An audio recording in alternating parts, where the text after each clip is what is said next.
Steve Kerr, the Golden State Warriors head coach, joining us in the Continental Tire Coach's Corner. We've been talking, by the way, good morning, Steve. Morning, Dan. How you doing? I'm doing okay. We don't know how to categorize Robert Horry's career. All of those rings. And you can't tell the history of the NBA without Robert Horry. So is he a Hall of Famer? That's a great question. I'm glad I'm not on the committee.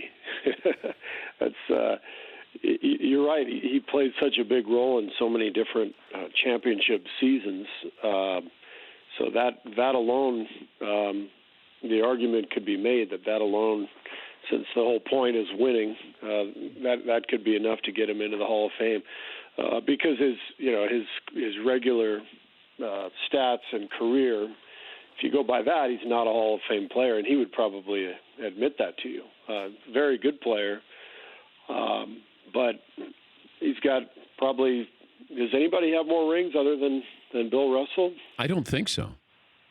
Although you have, 3 as a player, or you have 5 as a player, 3 as a coach, right? Yeah. So you're one ahead of Robert Horry. Well, you're going into the Hall of Fame. Well, I appreciate that. When did you get the news? I just got it. The commissioner sent it over to me. So, you're having Steve Kerr on, telling me he's going to go into the Hall of Fame. But you are, Steve. Like, you ended your basketball career as a great contributor, but because of what you've done as a coach, you're going into the Hall of Fame. Pretty amazing. Well, I've definitely lived a pretty charmed existence in the NBA and even in college. I mean, just playing with Jordan and Pippen and Duncan and Robinson, all these guys, and now here in Las Vegas coaching with Pop.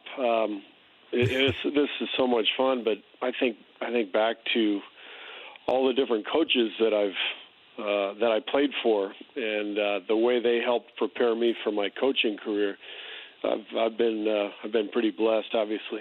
But you turned down that Knicks job with Phil Jackson, and I thought, what is Steve thinking? Because it felt like you were taking Were you close to taking that job?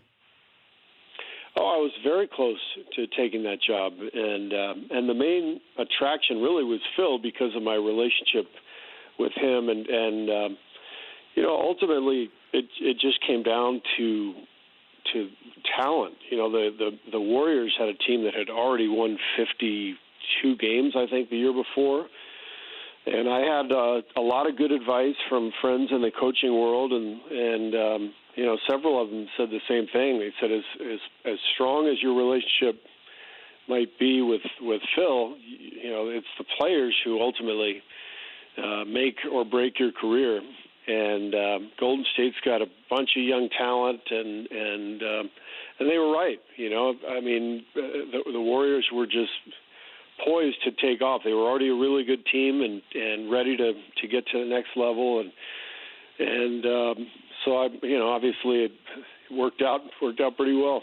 Yeah, I think you made the right decision. But I go back to 2009. You were the Suns GM, and I don't know how close you came to trading for Steph Curry, but was it close? It was pretty close. I mean, there wasn't a handshake agreement, but we thought we had a deal pretty much done. But you learn in that job until it's actually you've had the phone call with the league.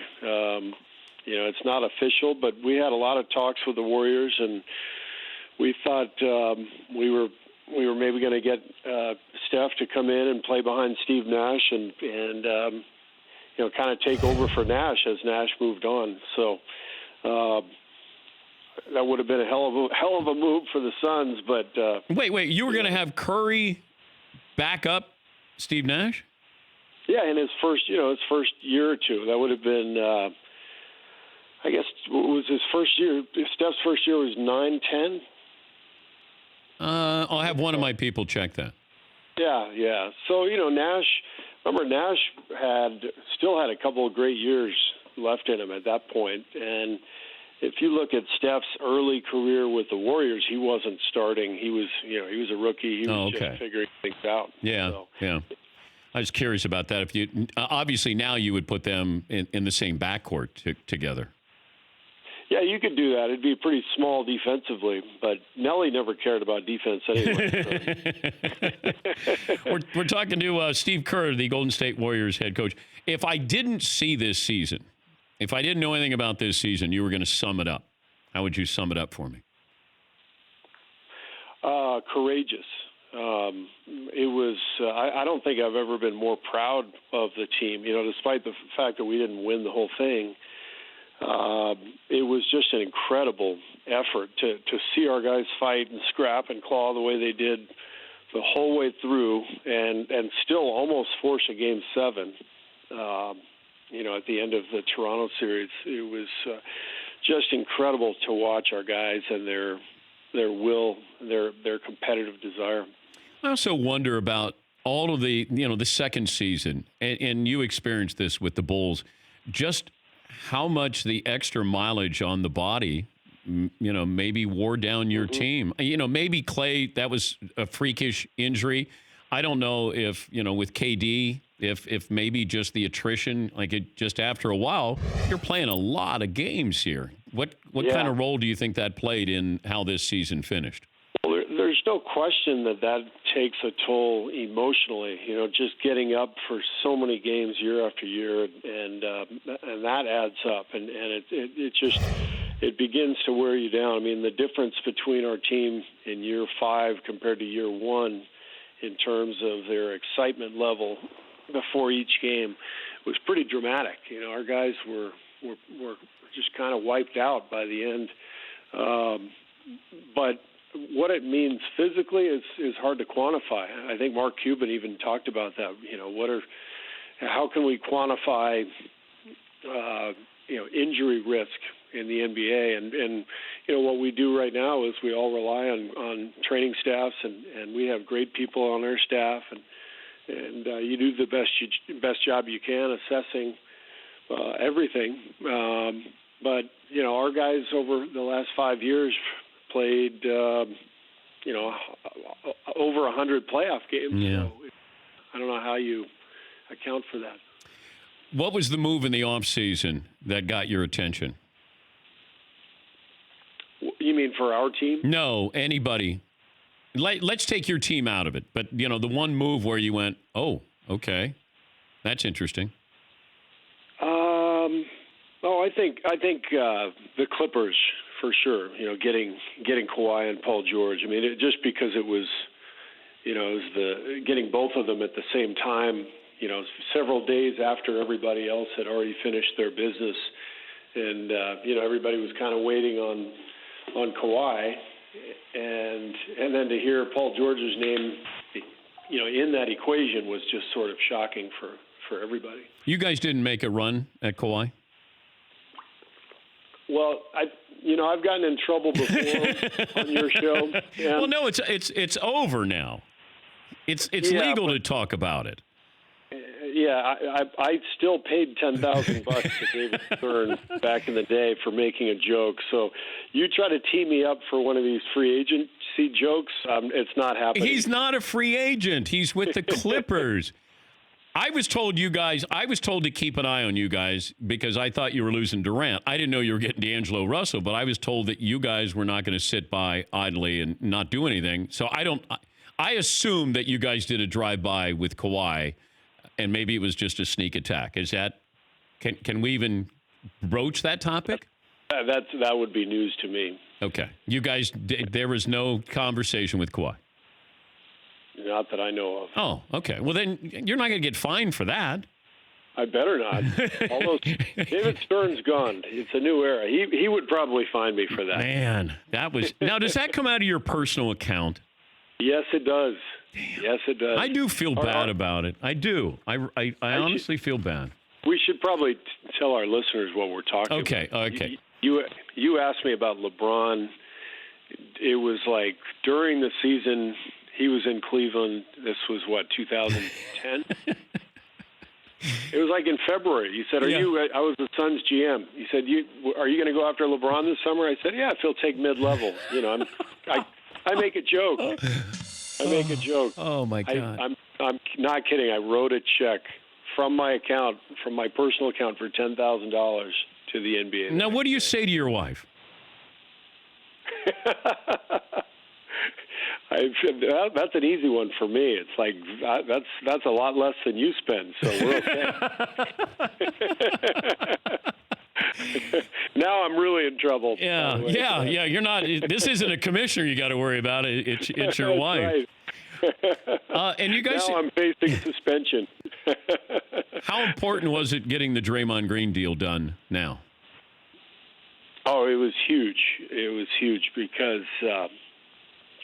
What happened with our team this year was inevitable in terms of how many guys we lost.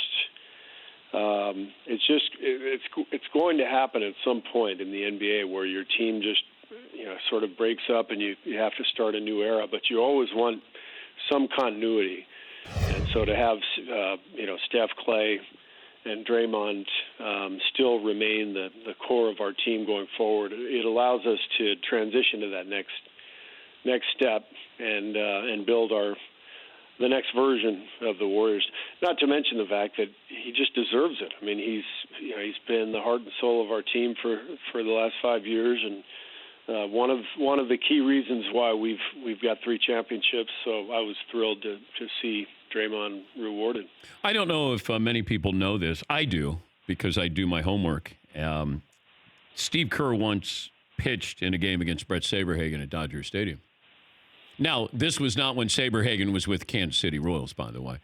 You were high school when you had this showdown?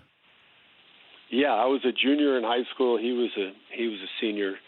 City Finals, 1982, LA City Finals. That was one of the most fun experiences of my life, despite the fact that we lost 13-0. He threw a no-hitter. But isn't it strange when you face somebody and it's just different than when you face somebody and you go, oh, my God, that's different. I don't know how filthy Saberhagen was back then. I'm assuming if he no-hit you guys, but how did you get your bat on the ball? I did not. I didn't get to bat. I was the second pitcher who came in. We had a DH in high school. I don't know if they still have it or not. So I didn't get to bat, but the guys were coming back to the dugout just shaking their head. They said it's just on the black every time. And he's throwing like 92 in high school on the black. And the one thing I remembered is it's 13-0, top of the 7th, last inning, seven inning high school game, and our best hitter gets up in a no-hitter and tries to bunt his way on. That'll tell you everything about how great Saberhagen was that day. Right? Did you grow up a Dodger? Who did you root for growing up? Oh, I was a huge Dodger fan. Okay. My dad used to take my brother and me to Dodger games. We'd sit in the left field bleachers, and in fact, that's still my team. It's as you get older, some of the teams you cheer for, you hang on to. Some others you kind of let go. But as a baseball fan, Dodgers are still my team, which I couldn't admit in the Bay Area until after our second Warriors championship. You needed 2 before you could. I was still scared after the first one to admit it. Do you go to Dodger games, or do you even have time to do it, or? I try to get to one every summer. Okay. One of our owners with the Warriors, Peter Guber, is on the Dodgers ownership, part of the Dodgers ownership group as well, and so he's great. He invites me to a game every summer, and I spend a lot of time in San Diego. We have a house there, and that's kind of our home base. And so usually once a summer, I'll drive up from San Diego and take my wife, my son, and my son's a big Cubs fan. I'm a Dodger fan, so we got a good little baseball rivalry going. Steve is, of course, helping the U.S. men's national team, assistant coach. Before I let you go, let me know what you think of this. This is my scenario here. Pop eventually steps down.